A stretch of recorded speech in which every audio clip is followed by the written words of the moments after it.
atau samojo yo baru dapat amin. Biarlah inyo ganti yo pisang cie yo campan amin dan sabatang dua ekor tidak bisa dimakan.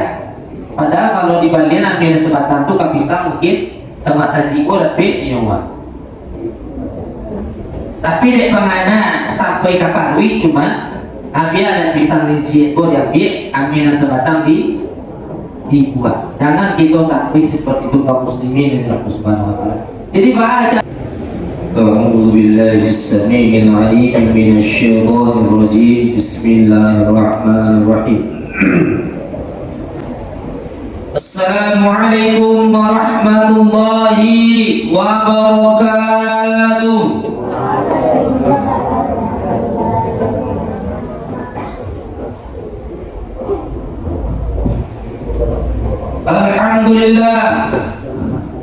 Alhamdulillahilladzi arsala rasulahu bil huda wa dinil haqq liyudhhirahu 'ala dini kulli walau karihal kafirun walau karihal musyrikun walau karihal munafiqun. Asyhadu an la ilaha illallah wahdahu la syarika lah wa asyhadu anna Muhammadan 'abduhu wa rasuluhu la nabiyya ba'da.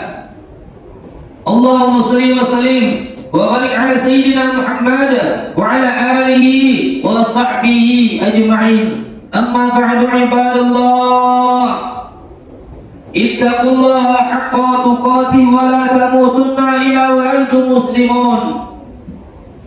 قال الله تعالى في القرآن الكريم نعوذ بالله من الشيطان الرجيم بسم الله الرحمن الرحيم.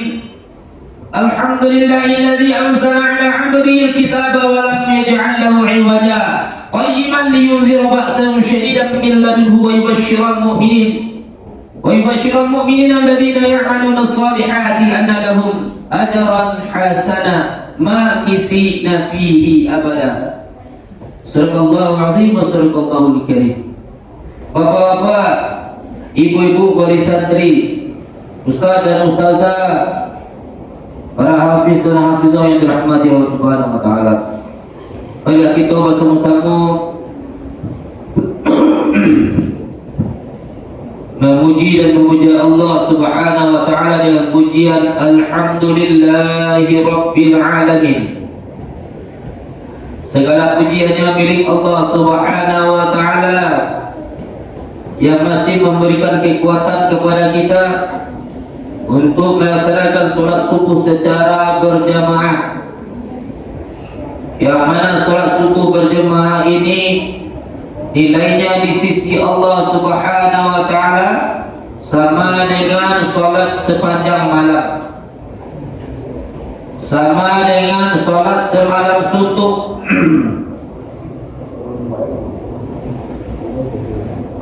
Hadirin yang dirahmati Allah Subhanahu wa taala, ikulah syakur Allah Subhanahu wa taala sangat berterima kasih sakete kita beramal dia balasannya kadang oleh Allah Subhanahu wa taala.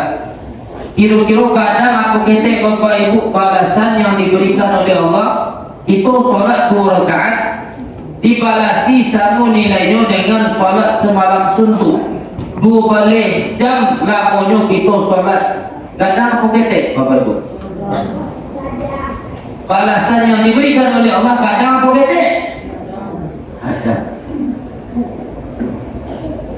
Maka hadirin yang dirahmati Subhanahu wa taala, sebagai umat akhir zaman pastikan kita tetap melakukan sholat berjamaah di sholat subuh Bapak Ibu hadirin yang dirahmati Allah Subhanahu wa taala.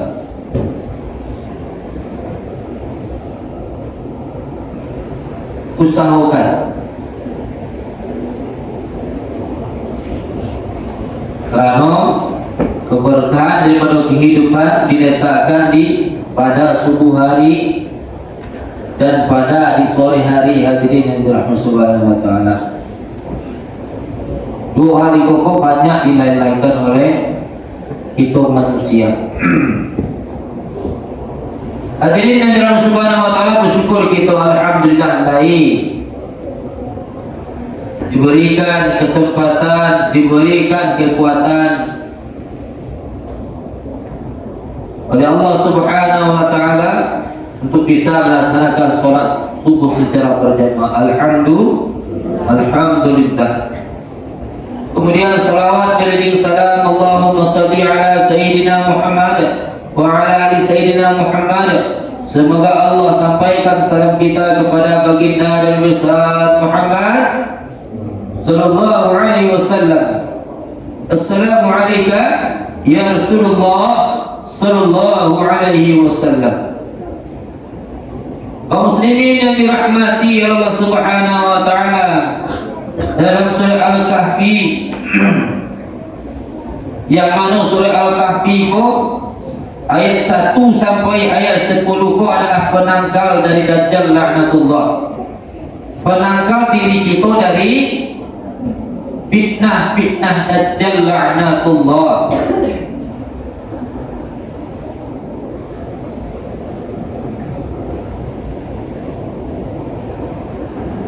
Di dalam surah Al-Kahfi diberitahukan oleh Allah Subhanahu wa taala,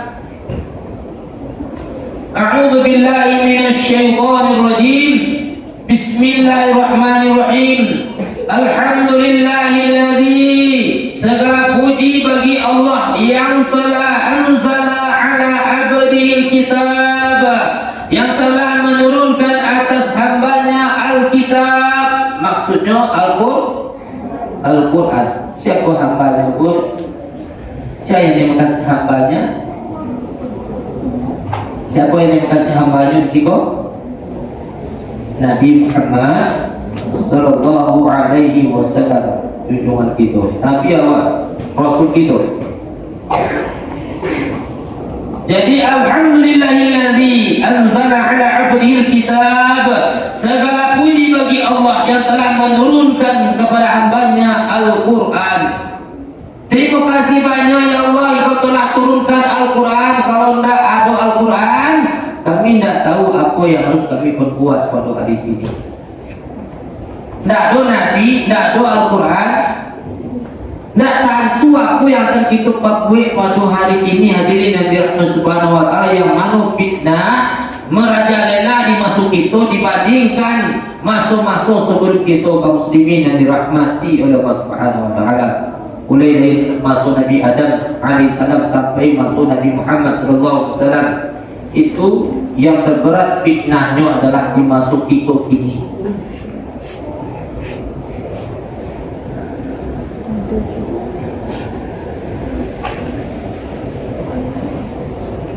Karena Nabi tahu bahwasanya fitnah yang terberat adalah fitnah di akhir zaman, makanya itu umat akhir zaman itu disunah muakkadkan Pak Ibu membaca surah Al-Kahfi minimalnya 10 awal 10 akhir.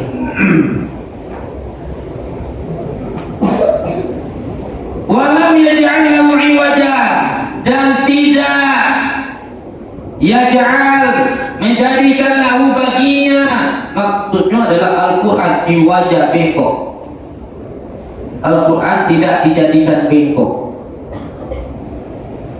Artinya Al-Quran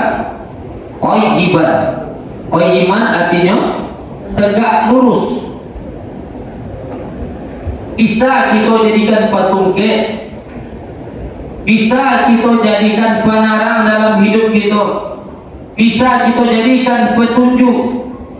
Jadikanlah Al-Quranku sebagai pedoman hidup kita.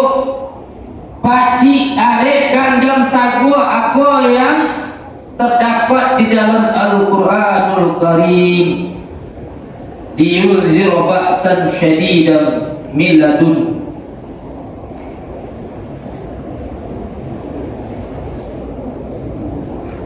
Kata Allah Subhanahu wa taala, Al-Quran ko dibuat qayyiman, tegak berdiri lurus, supaya kita mendapat peringatan di situ bahwasanya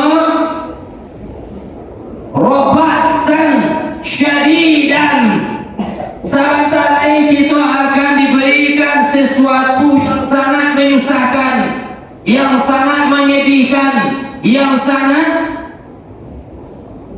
membuat kita menderita.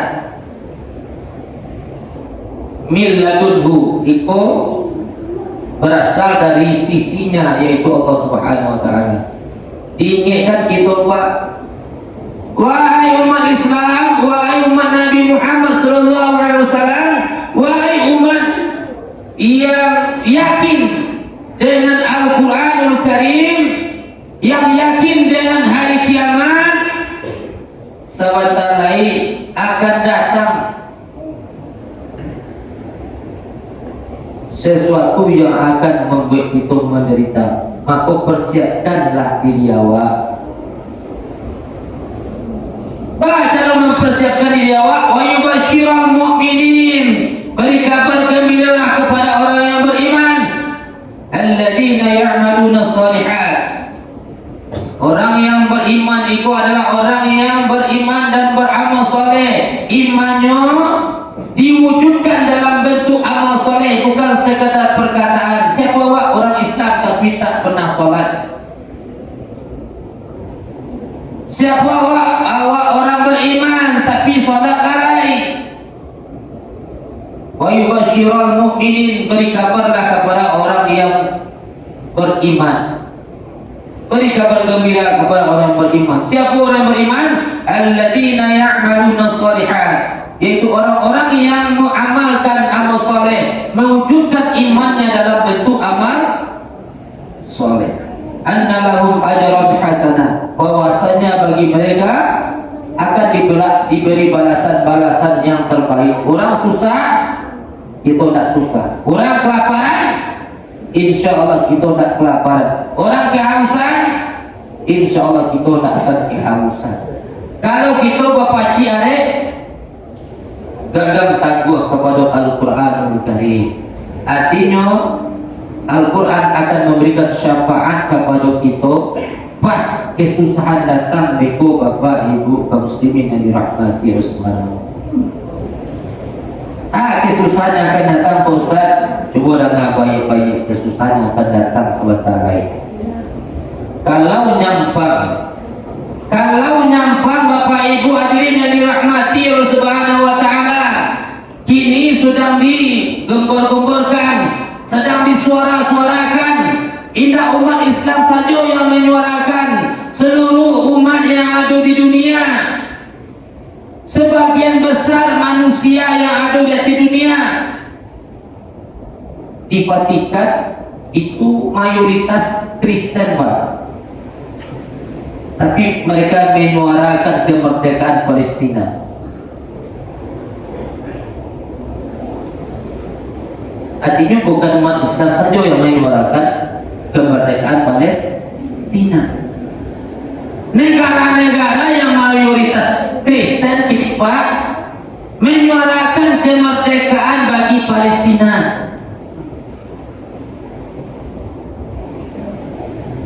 Apa yang terjadi kalau seandainya merdeka Palestina, Pak? Tahu apa yang terjadi kalau merdeka Palestina? Apa? Kiamat. Kiamat semakin dekat memang betul, tapi kiamat terjadi belum. Akan muncul Bapak Ibu anak-anak Ustaz, ciri-ciri hari kiamat bermunculan setelah itu. Apa yang akan bermunculan setelah, apa yang akan muncul setelah kemerdekaan Palestina itu? Ya, satu sisi yang sebenarnya kita bisa sholat di Baitul Maqdis. Itu bisa sholat di situ dengan bebas dan merdeka. Kalau ini tidak bisa. Kalau ini harus seizin Yahudi Israel, Zionis Israel itu. Kalau kita bisa sholat di situ. Kalau tidak ada izin, tidak bisa. Mereka bisa saja dalam waktu sedang sholat berjamaah itu bubar saja. Bisa saja kita dibubarkan. Tak bisa melawan. Siapa yang melawan kalian tangkap. Maka ketika merdeka Palestina kita bebas di situ kita so. Namun setelah itu, tak lama setelah itu Bu, musim kemarau akan datang. Berapa lamanya? 3 tahun berturut-turut. Di dalam musim kemarau itu akan ada kampung 1 tahun berturut-turut seluruh dunia.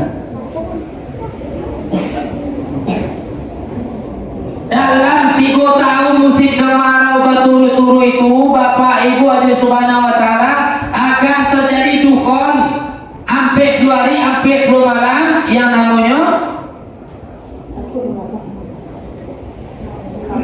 kabut asap hitam yang panas. Bagi siapa yang tak taat pada perintah Nabi Muhammad SAW, jangan keluar rumah, awak keluar rumah yo, malah buah punya awak.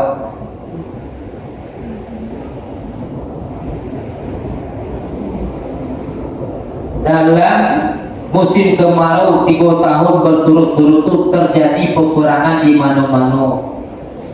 Yang biasanya orang berperang saja di situ kini damai. Yang biasanya damai di mana-mana damai kini berperang.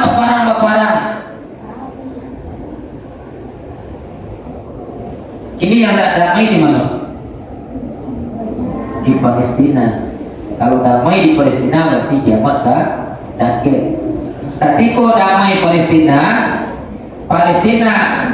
negeri yang paling tentram di masa itu, aku tampil lagi baparang, termasuk yang ada di Indonesia.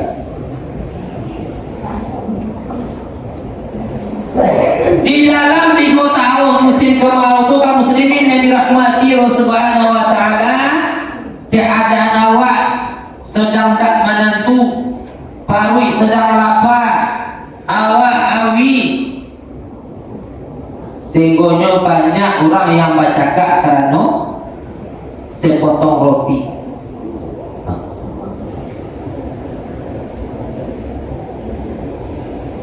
Bercakap kerana sepotong roti sangat dihaji. Demi pada bercakap jo kadang-kadang biarlah bercakap jurang. Itu terjadi mana di masa hidup kaum muslimin. Dan di akhir daripada musim kemarau itu dikeluarkan Dajjal laknatullah oleh Allah Subhanahu wa taala. Pak Bu, anak-anak Ustaz, siapa Dajjal itu kok? Dajjal kok buat dia panutu kadang tidak Dajjal. Kalau ada di antara kita yang masih berduka Dajjal tu kan, Dajjal itu arti pendusta besar. Saking besarnya tidak bisa dibayangkan isi utaknya berdusta.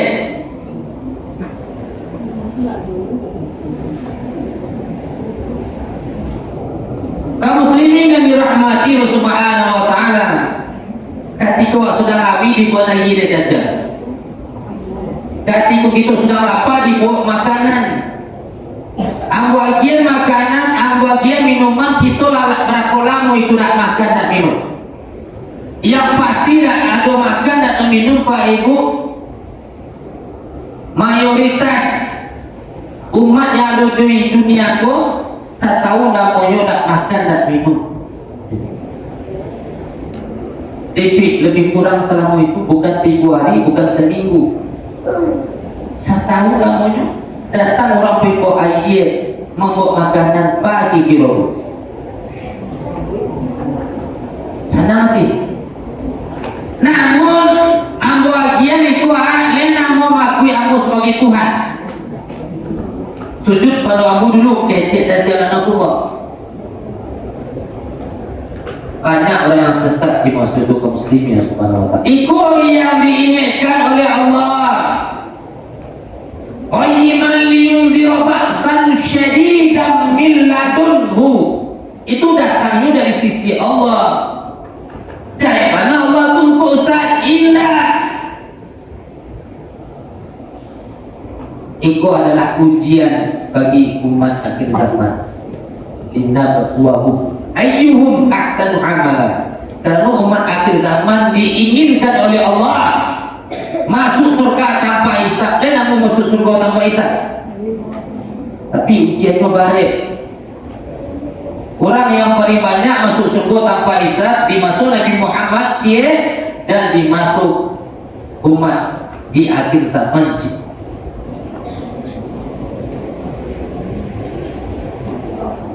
Kaum muslimin yang dirahmati Subhanahu wa taala. Jadi cara kita selamat baca Al-Qur'an.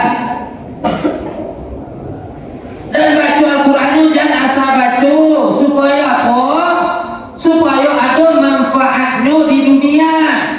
Kita membaca Al-Qur'an itu bukan sekadar untuk menambah pahala di akhirat. Tujuan Al-Qur'an itu diturun supaya kita selamat di dunia.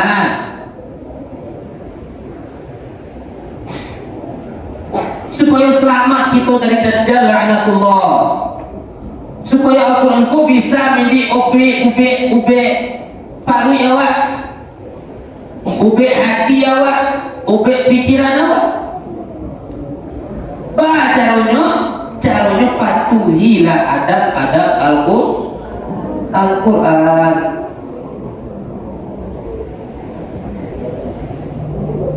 Kapan gitu membahas masalah adab Al-Qur'an adalah caranya supaya Al-Qur'an dikogo betul-betul tapi mukjizat dikogo di awak. Itu kan mukjizat ada di tangan awak. Cuma awak ada tahu cara menggunakannya, Pak. Semua yo anak ketek mendapat mainan yang di agian ko sebenarnya yo semula diagiakan sesuatu yang berharga kabarnya. Dia namanya sebatang tapi ambil ko jadi oto-oto ini.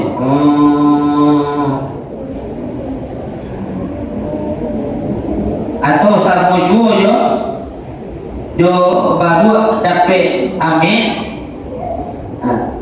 Biarlah inyo ganti yo pisang cie yo campan amin dan sabatan tak lalu amin ko udah bisa dimakan. Padahal kalau di Bali amin sabatan tu tak bisa mungkin sama saji ko dapat inyo buat. Tapi dek pengana sampai kaparui cuma abia dan pisang linci ekor diambil, ambil dan sebatang dibuat. Jangan kita sampai seperti itu kaum muslimin yang dirahmati Subhanahu wa taala. Jadi caranya supaya Al-Qur'an dikoko dapat kekuatannya bagi awak. Yang pertama, bacalah Al-Qur'an dalam keadaan berwudu. Kemudian apa lagi?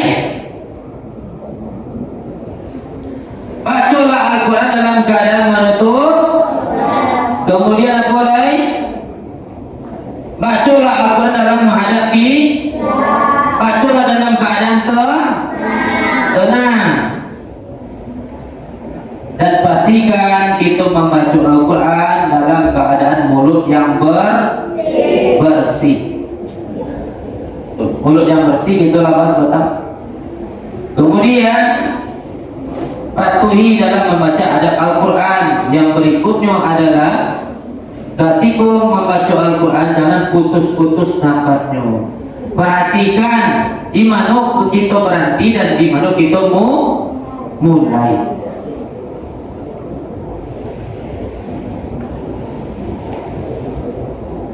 Apa fadilahnya Pak Ibu kalau kita baca tidak putui-putui nafas awak? Yang pertama yang jalai kesehatan bagi awak dapat Pak.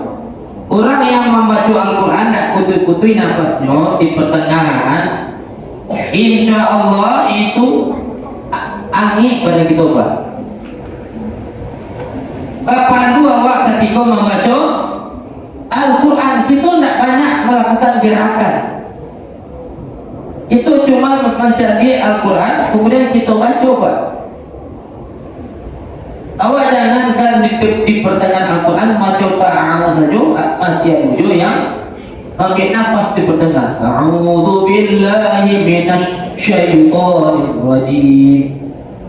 Yang seperti itu tidak akan terasa manfaat Al-Quran baginya di dunia. Kamu pernah punya nenek, Pak? Bu, umurnya Allah hampir 100 tahun, beliau telah meninggal ini. Umur 90 tahun, indah pipun sangene alayo. Ada orang yang baru yang datang ditanya nama sakadinya. Beko kak setahun dia datang orang yang sama tak takana di beliau. Apa amalannya? Amalannya membaca Al-Quran, beliau rajin membaca Al-Quran.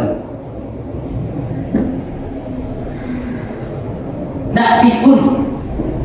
Orang jangankan umur 90-an, umur 50-an dah mulai pikun. Pikun itu derajat yang paling hina. Jadi kaum muslimin yang dirahmati Subhanahu wa taala, bacalah Al-Quran, jangan sampai tak putih di pertengah. Berhentilah nafas kita di wakafnya, ditampik berhenti. Ada wakaf modelnya, makanya Bapak Ibu Allah Subhanahu wa taala, ada rambu-rambu di dalam Al-Quran yang harus kita patuhi. Ada rambu-rambunya seperti itu. Nah, wakafnya. Huruf apa? Mim. Ada rambu-rambunya, wakafnya seperti itu.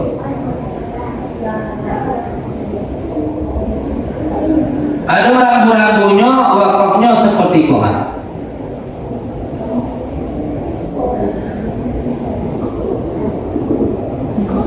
Ada yang seperti itu.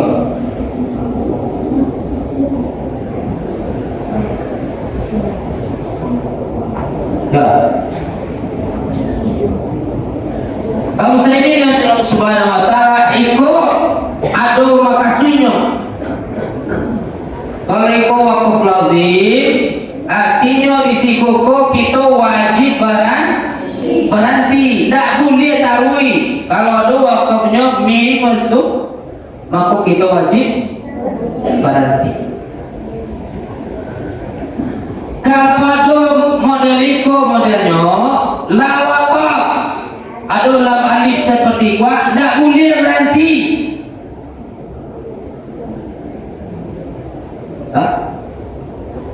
Kalau ada yang off model, maka sebaiknya berhenti. Kalau ada yang shotnya seperti itu modelnya, maka sebaiknya diteruskan. Ada yang lain seperti seperti itu. Wakaf mutlak, ada wakafnya seperti jib, wakaf jaib. Yang pokok boleh berhenti, boleh diteruskan. Ada juga wakafnya seperti boleh seperti wak, atau tak boleh di dalam Al-Quran. Mereka modelnya, tapi di atasnya yang kita seperti itu. Termasuk wakaf mutlak, artinya boleh berhenti, boleh diteruskan. Tapi kalau lam alifnya berdiri sendiri seperti itu, berarti tidak boleh berhenti. Ada yang wakafnya titik tiga seperti itu.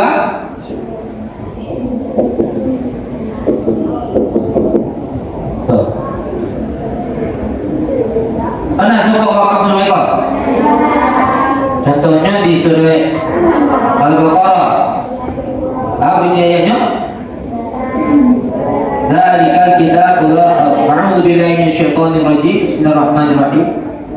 Zalikal kitabu la raiba fihi hudan lil muttaqin. Karena di situ ada wakafnya meribu. Atau zalikal kitabu la raiba fihi hudan lil muttaqin.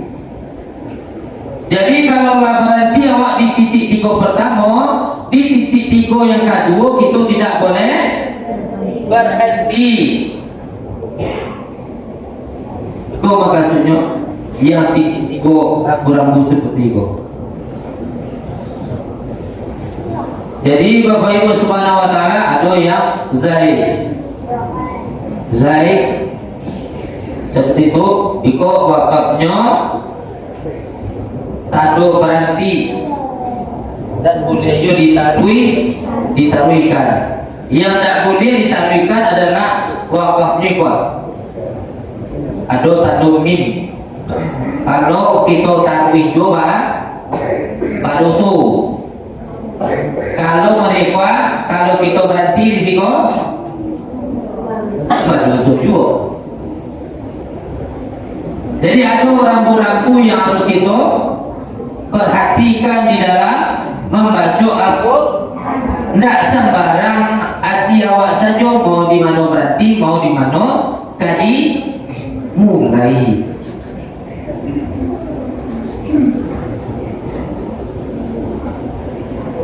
Artinya Bapak Ibu Subhanahu wa taala secara tidak langsung awak harus mengatur pernafasan di dalam membaca Al-Quran.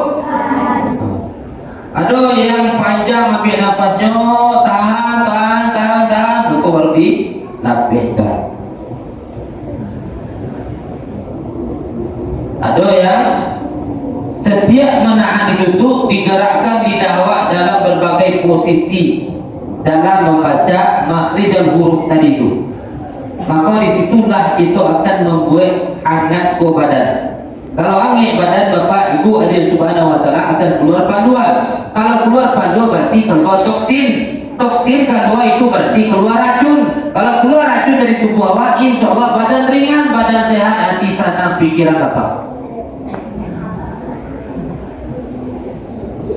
Sehingga apa? Sehingga kita murah berpikir, agak sabar menghadapi masalah, tidak capek panik. Itu secara kesehatan artinya sadari dulu Bapak Ibu, Al-Quran itu anak-anak Ustaz diturunkan oleh Allah adalah supaya kita selamat di dunia. Kalau kita hanya memikirkan bahwa selamat di akhirat saja tanpa kita rasakan kenikmatan di dunia, maka baca Al-Quran itu akan menjadi beban. Kalau beban, tidak bisa kita istiqomah mengamalkan membaca Al-Quran. Tapi kalau kita bisa nikmati kini Al-Quran itu Bapak Ibu, insya Allah ini akan menjadi nikmat dalam membaca Al-Quran. Bacaan kita akan terasa nikmatnya, terasa manfaatnya pada badan awak, pada kehidupan awak. Kaum muslimin subhanahu wa ta'ala, itu yang kita latih, cuba kita latih. Ustaz, nafas kami pendek, Ustaz tak sampai begitu doh. Ada solusinya, ada caranya. Lima harus kita berhenti dan harus kita ulang dari belakang balik. Karena kita berhenti tidak diwakafnya. Caranya lah kita patuhkan pada pertemuan yang akan datang. Dan itu ada latihan, dilatih di rumah. Jadi kalau kita membaca Al-Quran kecapik sudah anda dapat apa yang kita baca sebentar kok. Indah selamat awak denyo, awak lagi hari membaca Al-Quran, tapi indah terasa manfaat awak selamat dari fitnah dan dajjal. Ingin selamat dari fitnah dajjal, Ya, kalau iyo baca Al-Quran dengan tenang, patuhi itu rambu-rambunya.